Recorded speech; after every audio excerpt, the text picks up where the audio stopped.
안녕하세요. 화두의 바다 선문염송의 문광입니다. 지난 시간까지 우리 선문염송 공부는 총 100회를 마치고 이제 오늘 101회 촬영입니다. 오늘 이제 영운도화 공안이 염송이 길죠. 그 영운도화를 계속 이어서 할 텐데요. 오늘은 이제 여러분들은 이제 그 녹화본을 보시지만 오늘은 현봉 큰 스님, 송광사 방장이신 현봉 큰 스님이 입적하셔서 지금 5일장이 진행되고 있는 그런 시점입니다. 아직 연결식이 이틀 뒤에 연결식이 있는데요. 이 지금 선문염송 책은 송광사의 진각 해심국사께서 30권으로 편찬한 책이고요. 그 책을 편찬한 곳이 송광사의 광원암입니다. 널리 광원유포하라고 해서 광원암인데 그 광원암을 현대에 다시 복원하신 분이 송광사 방장 현봉 큰 스님이셨어요. 그래서 첫 회를 우리 선문염송 강의의 첫 회를 송광사에서 촬영을 했는데 방장 스님께서 아주 선원의 문을 활짝 열어주시고 드론 촬영도 다 허가해 주시고 그렇게 하셨던 그런 기억이 남습니다. 송광사는 그 국사전을 비롯해서 보조국사의 감로탑, 사리탑, 그 다음에 방장스님 계시는 삼일암, 그 다음에 영각을 비롯해서 보조국사가 마지막 입적하신 수선사를 해서 이 법당 위에 이렇게 삼보종찰로 승보종찰로 그렇게 있죠. 16국사가 배출이 됐던 그 승보종찰답게 법당 위에 전부 스님과 관련된 그러한 공간들이 다 선원을 위해서 배치되어 있는데요. 여러분 여기에 보시면 송광사 선원의 안에 있는 모습을 이렇게 그 스님께서 촬영하게 해주셔가지고 저도 처음으로 선원에서 정진을 해보지 않았기 때문에 송광사 선원의 모습을 처음 봤는데 안에 이렇게 거울이 저렇게 한가운데 예배하는 공간에 이렇게 거울이 있었습니다. 이 선원이 굉장히 멋있는 것은 무엇이냐 하면 맨 한가운데 계시는 우리 방장 스님의 자리 그 바로 뒤에 맨 하판이 되는 선원에서 가장 하판인 스님이 바로 어른 스님 바로 뒤에 이렇게 벽을 보고 면벽을 해서 앉게 되는데 매일 죽비삼타로 예불을 할 때 서로 마주보고 삼배를 한다 그럽니다. 바로 우리가 본래 가지고 있는 불성자리를 저 거울이 상징을 하면서 서로가 서로에게 서로의 불성자리에 절을 하면서 이 선언에서 정진해서 확철되어 하게 되면 바로 보조국사부터 16국사에 조선의 많은 큰 스님들의 영각에 그리고 현재 방장 스님에 있는 삼일암까지 거기에 있는 누구나 그 장소로 가서 이 선지식이 될 수 있다라고 하는 그 우리의 불성 사상을 그대로 반영한 선언이 바로 송광사 선언이었습니다. 현봉 큰 스님께서 여기를 다 공개를 해주시고 여 뒤에 보시면 이렇게 좌선을 하는 수인을 이렇게 해서 앉아 주셨는데요. 제가 부탁을 드려서 현봉 큰 스님의 손이었습니다. 스님 입적하시기 전에 며칠 전에 제가 스님께 전화를 드려서 일본 가나자와 문고에 화엄론 조료라고 하는 책이 있어요.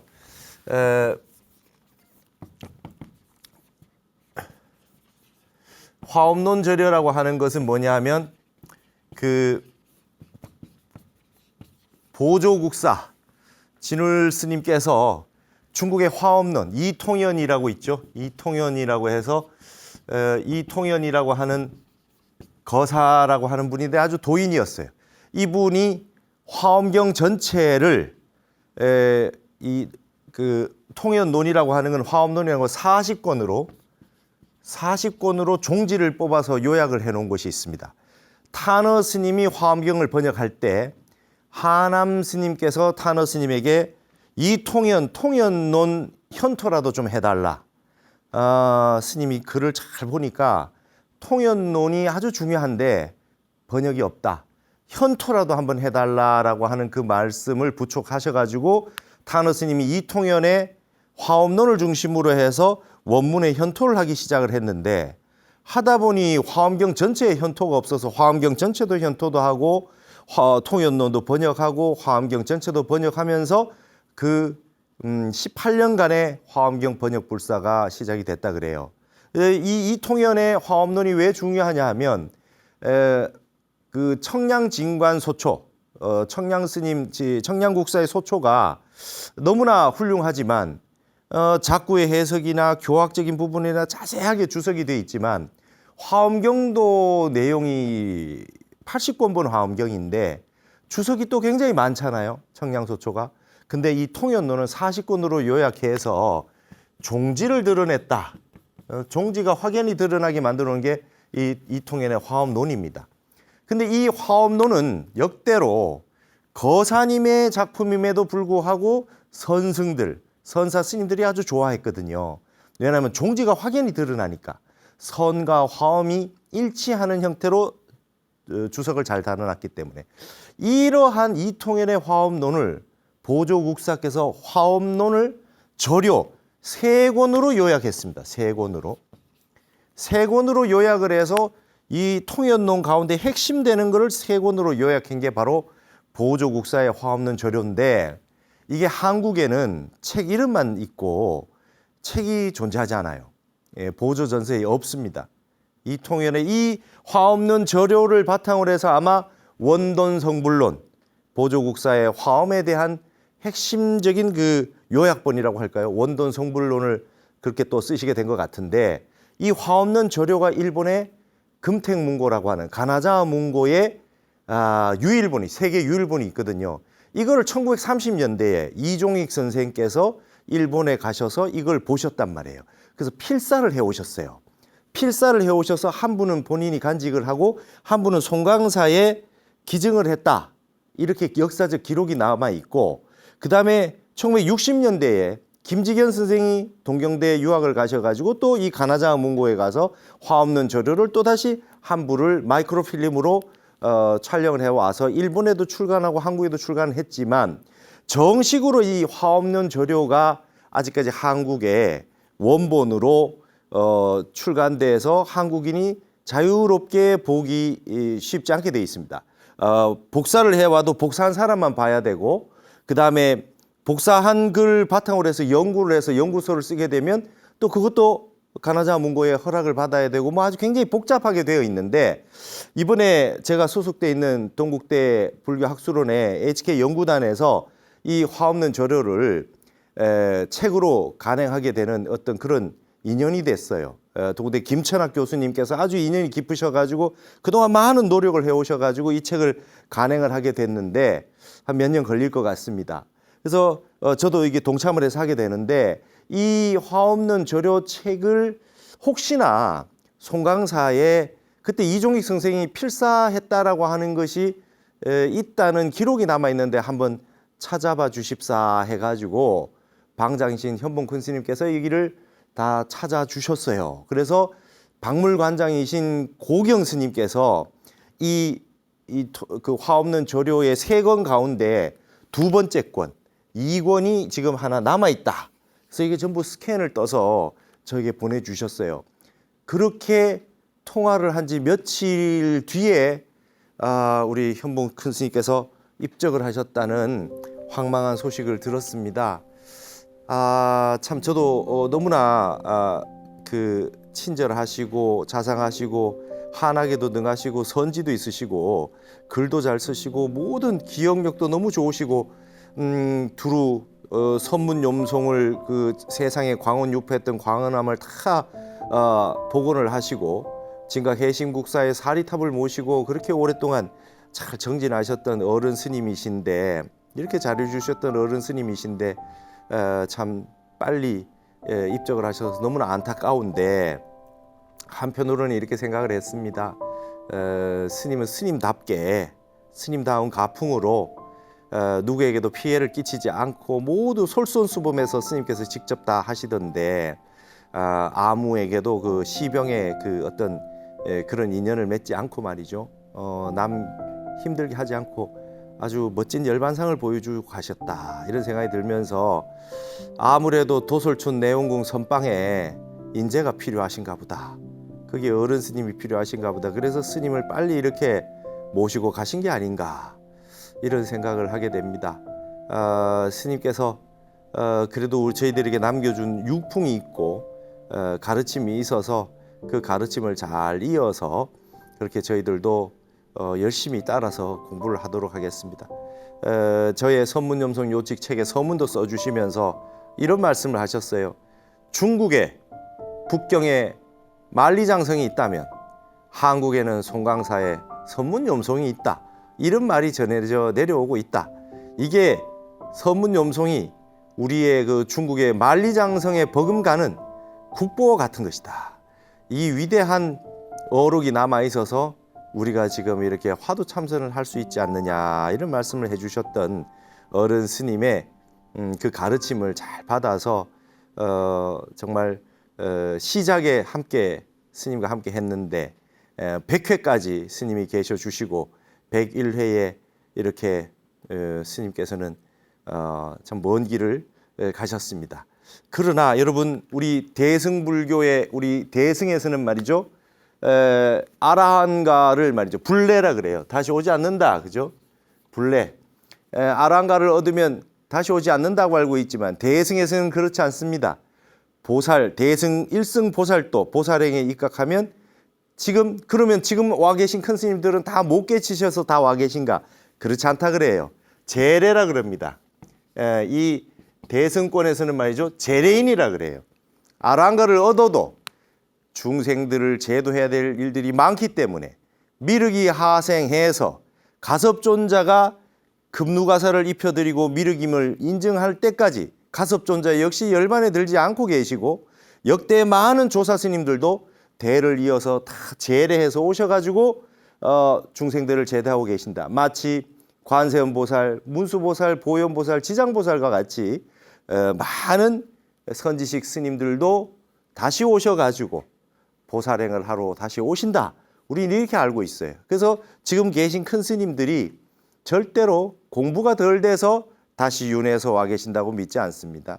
이게 우리 대승 보살도의 정신이거든요. 큰 스님께서 또 속한 사바 하셔가지고 중생들을 널리 제도해 주시고 광원함을 복원해서 이 선문염송을 광원 유포하는데 이 BTN에서 방송이 될 수 있을 그 첫 스타트를 열어주셨던, 그렇게 준비를 해주시고 혼자서 스님께서 선문염송도 번역을 다 해놓으셨다 그러시더라고요. 그럴 정도로 참 관심이 많으셨는데 성원을 많이 해주시고 그러셨는데 스님의 밝게 웃으시는 그런 자상한 모습이 저도 그립고 벌써 가슴이 아픕니다. 하지만 그 마지막 가르침을 잘 되새겨 가지고 스님을 이어서 선문염송을 더 열심히 광원 유포하고 많은 분들이 이 명상 열풍이 온 이 세계에 한국의 가나선 참선 수행이 명맥을 잘 이어서 여기서 도인 스님들을 계속 배출해 낼 수 있도록 스님을 따라서 그 길을 같이 함께 따라가도록 하겠습니다. 큰 스님 너무나 감사했고 원적에 드셨는데 그동안 많이 힘드셨던 부분 조금 쉬시고 다시 저희들에게 오셔서 많은 가르침을 주시기 바랍니다. 간절히 절을 올리도록 하겠습니다.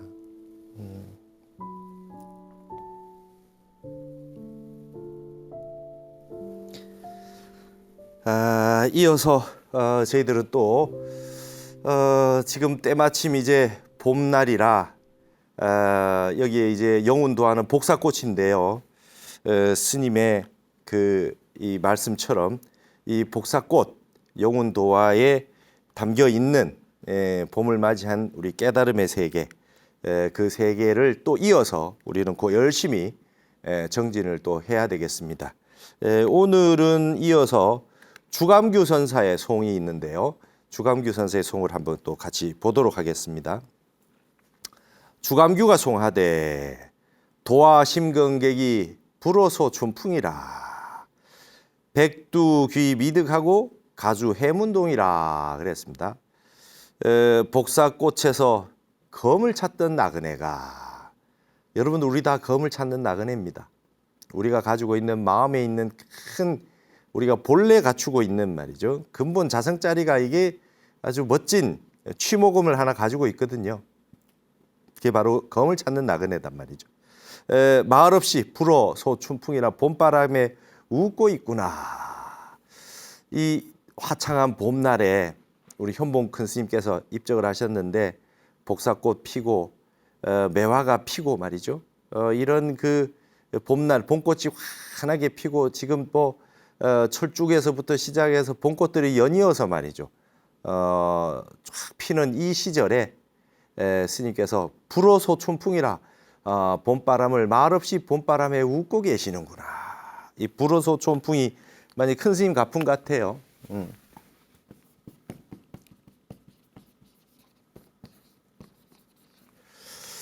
불어서 춘풍이라 봄바람에 말없이 웃고 있구나. 이렇게 그 한 번도 저희들에게 아픈 모습을 보이시지 않고 웃는 모습으로만 기억되게 그렇게 해서 스님이 멋진 열반상을 보이셨습니다. 백두 흰머리가 되도록 돌아가지 못하니 우리의 근본 자리로 돌아가지 못해요. 봄에는 말이죠, 온 세상의 꽃들이 화들짝 피어서 자신의 본래 면목을 다 드러내고 있는데 우리는 우리 본래 면목 자리로 돌아가지 못해요. 우리 방장 스님 법문에 이런 게 있으셨어요. 이 눈은 안근은 온 세상을 다 볼 수 있다. 온 세상을 다 보고 있는데 이 눈이라는 게 바깥만 보고 산다. 바깥만 보고 있지 않냐. 이 눈을 가지고 온 세상 걸 다 보면서 시비분별을 하고 말을 다 한단 말이죠. 한마디씩 다 한단 말이죠. 근데 이 눈을 돌려서 자기 자신을 보지 못하지 않냐. 내 자신을 보지 못한다. 그렇죠?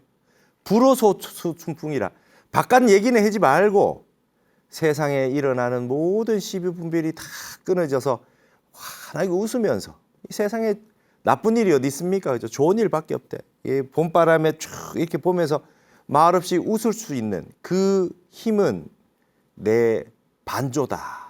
보조국사가 그 반주한다는 뜻 아닙니까? 나 자신을 그 눈을 말이죠. 남을 보고 바깥을 보는 세상을 나를 봐서 나를 이렇게 반조를 해가지고 내면을 이렇게 보는 것이죠. 제가 모셨던 해암 큰 스님도 늘 그러셨어요. 이 눈이 멍청하다. 이 눈이 제일 가까이 붙어 있는 지 눈썹을 못 보지 않냐. 응? 우리 가장 가까운데 도를 다 가지고 있다. 우리 마음에 가장 가까운데 우리 마음이라고 하는 근본 부처님 마음하고 똑같은 걸 가지고 있는데 눈이 눈썹을 보지 못하듯 내가 지금 내 마음을 보지 못한다. 참선해야 된다. 바깥을 보는 것이 아니라 눈은 뜨고는 있으나 응시를 할 뿐 바깥을 그렇게 열심히 볼 필요가 없다. 내 내면을 보는 거다. 여러분 간화선 할 때 이 간이 그런 뜻 아니겠어요? 화두를 본다는 게 화두라고 하는 게 이게 전부 다가 진리와 관계된 진리의 문답이거든요. 그죠? 진리의 문답.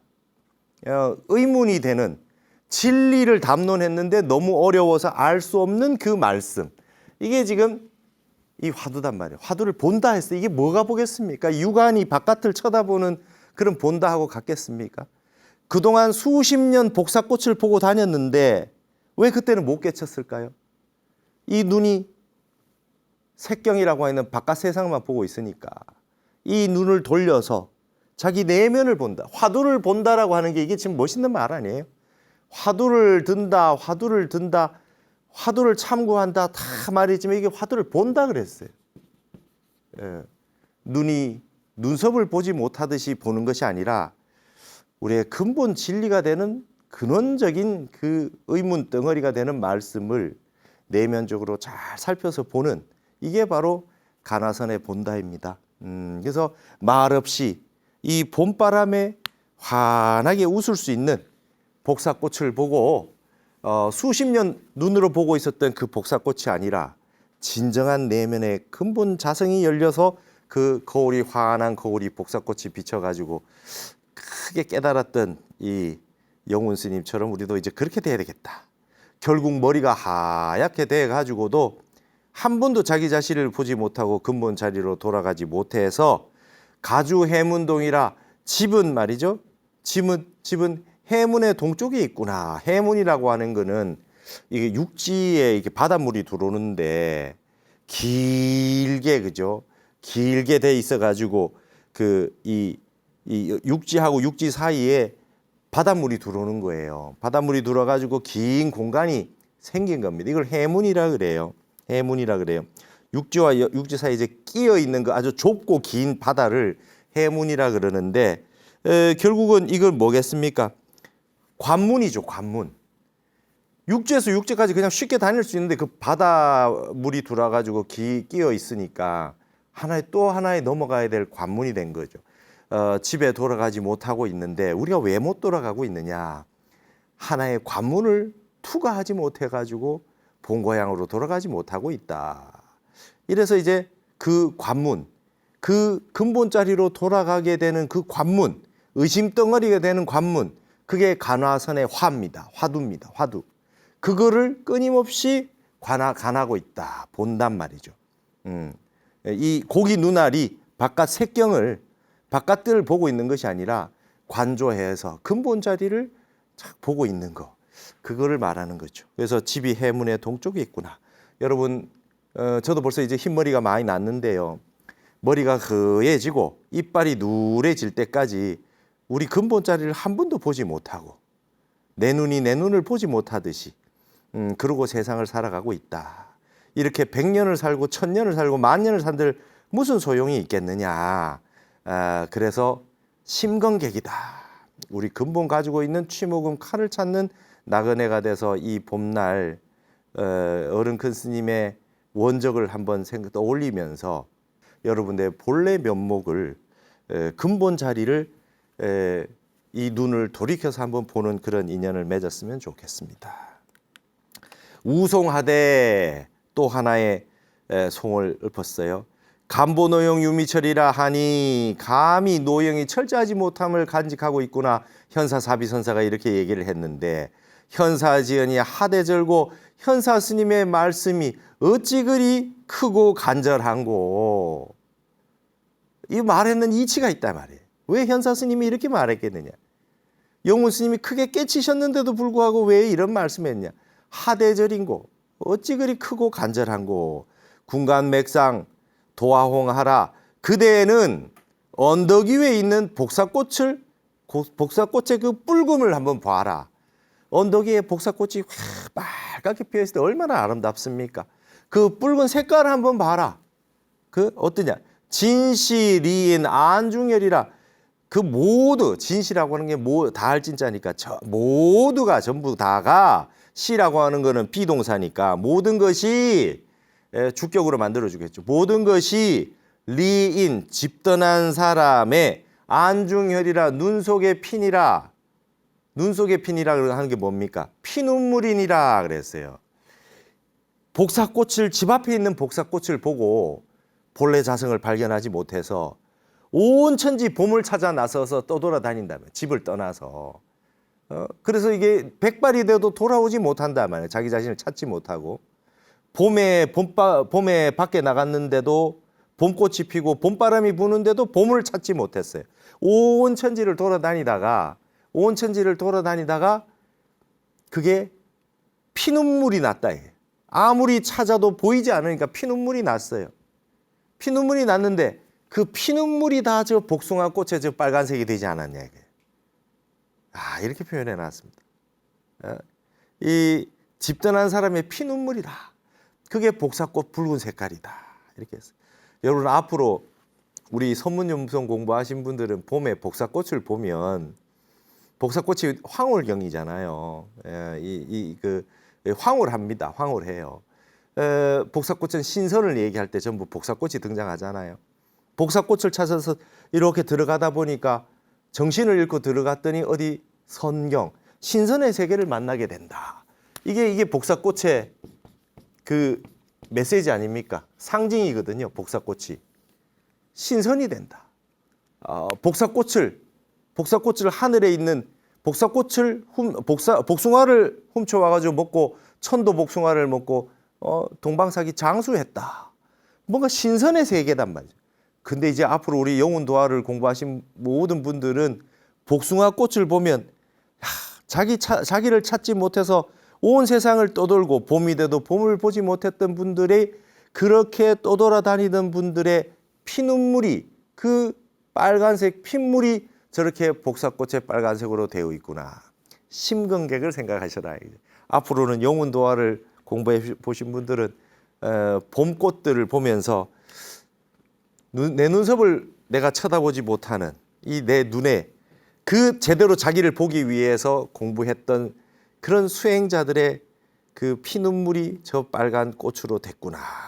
봄을 찾아서 검을 찾던 나그네들의 그 피눈물이 빨간색 꽃잎이 됐구나. 이렇게 이제 우리 개송처럼 한번 생각을 해 주셨으면 좋겠습니다. 생사가 급합니다. 나고 죽는 게 급해요. 이거보다 더 급한 일이 뭐가 있습니까? 머리에 불이 붙었으면 다른 일을 하겠습니까? 이 불부터 꺼야 되잖아요. 생사일대사가 가장 큰 겁니다. 그걸 해결하기 위해서 그래도 우리가 최소한 불태전의 지위는 가야 되지 않냐. 다음 생에 뒷바퀴 해가지고 이번 생 공부한 거 다 날려먹고 또 처음부터 시작할 거냐. 이번 생 공부한 것만큼이라도 다음 생에 견성 성불은 못해도 다음 생에 요 자리에서부터 시작하는 게 불태전 지위잖아요. 불태전이 될 정도까지는 공부를 하고 떠나야 이번 생에 그래도 수지 맞는 장사가 된다면. 우리 큰 스님들은 그런 말씀하십니다. 이 생에 수지 맞는 장사는 참선밖에 없대요. 내 마음 찾는 이 공부 외에 수지 맞는 장사가 없대요. 나머지는 다 지옥벌이다. 이제 돈을 벌어서 지옥을 샀어요. 실컷 돈을 벌어놨는데 그게 그동안 엄만 짓고 욕심만 부리고 남의 이익도 내가 간직하고 서로가 다투고 막 그냥 분심을 내고 이러니까 지옥벌이만 실컷 해놨다면 도가 돈한테 지고 법이 밥한테 지고 이런 세월을 살고 있으나 여러분 불법은 사라지지 않고요. 진리의 세계는 여전히 그대로 있습니다. 매년 봄에 꽃이 피듯이 진리는 그대로 살아있어요. 법은 그대로 살아있습니다. 그 모습들을 우리 선지식 스님들은 끊임없이 대를 이어서 보여주고 계신다. 우리도 그 길을 한번 가야 되겠다. 생사일대사가 가장 급하다. 급하고 시급하다. 그렇게 한번 우리도 다시 한번 정진을 한번 해봤으면 좋겠습니다. 자, 다음 개송입니다. 모감충이 송하되 작작요도 소거몽하니 영운일도 오진공이라 현사점검 한다구라 토상가니 우일중이니라 그랬습니다. 모감충 선생은 어떻게 얘기하냐. 작작이라고 하는 건 그 앞에 불화변이 붙어 있잖아요. 불이 붙어 있어요. 우리가 뭐 아주 불이 환하게 붙어 오르는 거를 이게 작이라 그래요. 불붙은 요도라 그랬는데 요라고 하는 거는 이게 이제 요절한다 할 때 보통 쓰는데 요절한다 할 때 이게 요자를 쓰잖아요. 근데 요도 하면은 도요라고도 쓰고 요도라고도 쓰는데요. 이렇게 쓰면 뭐냐 하면은 아주 아름다운 복사꽃 이런 뜻이에요. 이게 지금 이게 어려서 세상을 떠났다 했을 때 요절이라는 표현을 쓰듯이 아주 젊고 아주 예쁜 모습을 표현할 때도 이 요자를 써요. 그래서 복숭아 꽃이 봄에 피었을 때 가장 아름다운 시절 이거를 도요 시절이라 그래요. 도요 시절 그다음에 요도 시절이라 안 하고 보통 도요 시절이라 그래요. 도요 시절이라 그러는데 이제 이걸 요즘 말로 하면 그 사람의 가장 아름답고 예쁘던 시절 뭐 배우들 얘기할 때 리즈 시절 뭐 이런 표현 쓰잖아요. 이게 이제 도요 시절이란 말이죠.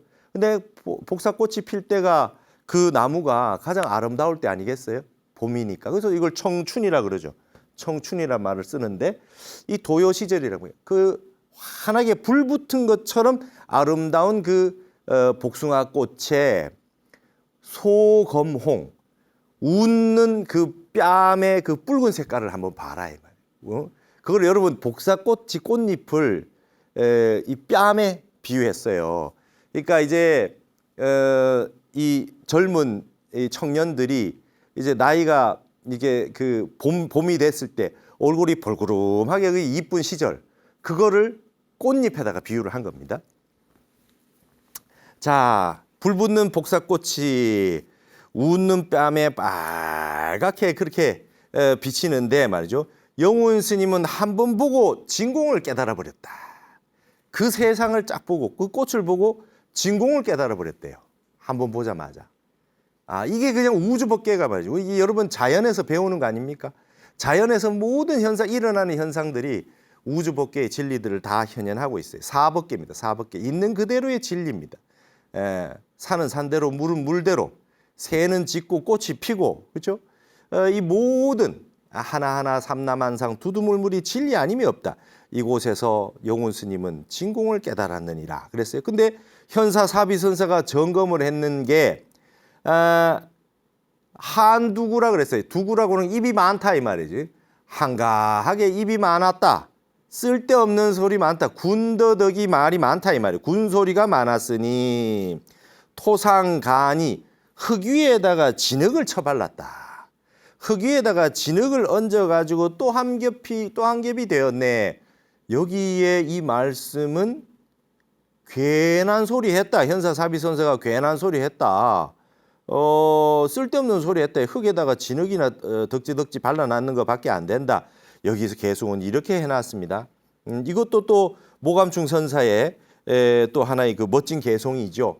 복숭아꽃이 활발하게 피어서 가장 아름다운 리즈 시절이 됐을 때 그 순간을 딱 보고 영훈 스님은 진공을 깨달아 버렸다. 복숭아꽃이 본래 면목을 확 피우는 걸 보고 열애가 출현하는 걸 보고 진공을 깨달아 버렸다. 여기에다가 무슨 말이 더 필요해? 현사 사비선사가 덕지덕지 군소리를 담아가지고 뭐 미철이다 뭐 이런 말 그 괜히 군소리를 담아가지고 흙 위에다가 진흙을 다시 쳐발라놨다. 이렇게 얘기하셨어요. 이런 것도 아주 멋진 개송입니다. 그 다음에 이제 백운병 선사의 송을 한번 볼까요? 2월 도하 남만시에 영훈이 일견 갱무이로다. 뭐 내용 다 아시니까 비슷합니다. 2월에 복사꽃이 남만했을 때 흐드러지게 피었을 때 여기 2월은 음력이죠. 그죠? 음력 2월에 복사꽃이 흐드러지게 필 때에 영훈 스님이 한 번 보고 다시는 의심이 없었구나. 그 복사꽃을 보고 깨친 그 오도송의 내용을 직지역음 갱불이라고 하는 걸 다시 가져왔어요. 갱무이라 다시금 의심이 없었구나. 현사 미철 수상위요.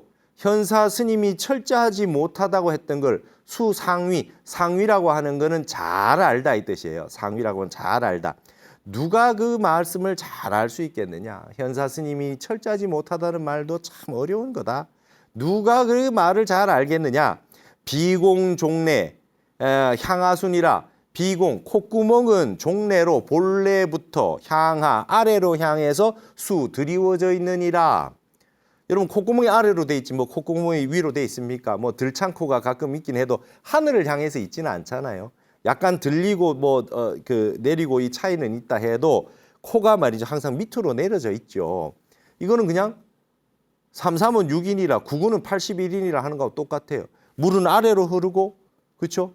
불은 위로 올라가고 뭐 이와 똑같은 그 세상의 이치예요. 근데 여기 비공이라고 하는 얘기는 비공은 우리 숨을 쉬고 있는 곳이니까 우리가 생명의 본체, 이 생명 이런 거를 얘기하기도 합니다. 그렇죠? 콧구멍은 원래 아래로 뚫려 있는 것이니라.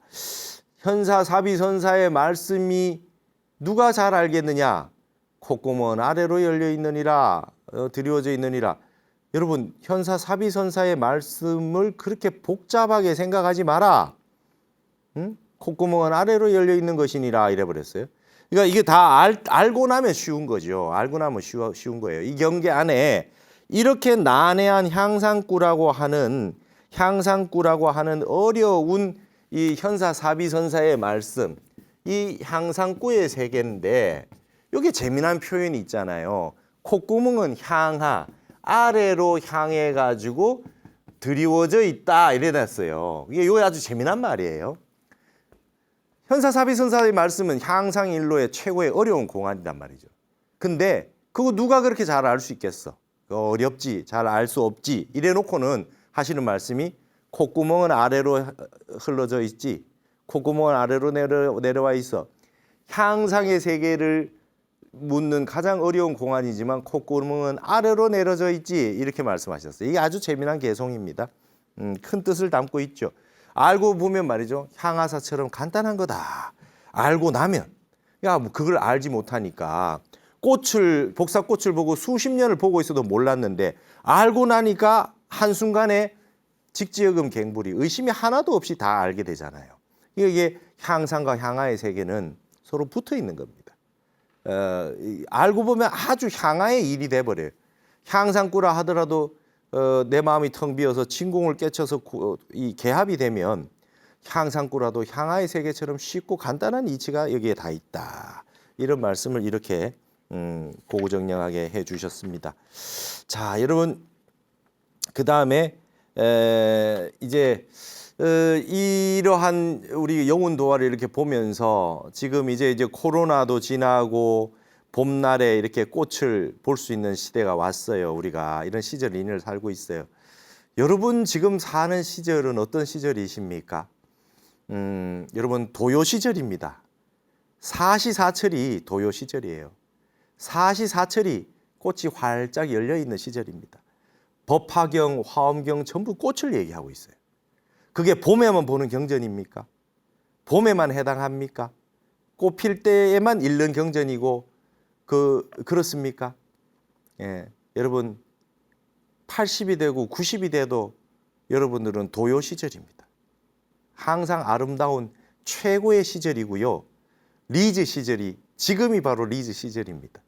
다른 데서 진리를 찾지 말고 우리 지금 살고 있는 바로 요 순간, 지금 현존 일념, 지금 한 생각이 머물고 있는 이 순간이 최고의 진리의 시절이다. 그러니까 다른 데서 찾을 것이 없다는 말씀을 여러분 잘 기억하셔야 되겠습니다. 화두를 관한다는 것은 우리 눈이 눈썹을 보지 못하듯이 우리의 근본을 못 보고 쓸데없는 것만 보고 있기 때문에 근본을 한번 보는 그런 시간을 가지는 것이니까 내 내면을 잘 보셔가지고 지금 바르게 보고 있고 바르게 생각하고 있고 바르게 느끼고 있고 바르게 가고 있는지 반조, 회광반조에 해서 보는 그런 시절 인연이 된다면 사시사철 100세가 되어도 복숭아 꽃이 피는 시절이다. 우리에겐 청춘이다. 이런 시절 인연임을 잘 생각하셔서 그렇게 여러분이 한번 이 참선 공부를 화두 참선 공부를 이어나가셨으면 좋겠습니다. 오늘도 저의 강의가 여러분의 수행과 간화선 공부에 많이 도움이 되었으면 좋겠습니다. ARS 060-800-7000번으로 여러분들의 마음을 모아주시면 대단히 감사하겠습니다. 오늘 이 시간 여기서 모두 마치겠습니다. 감사합니다.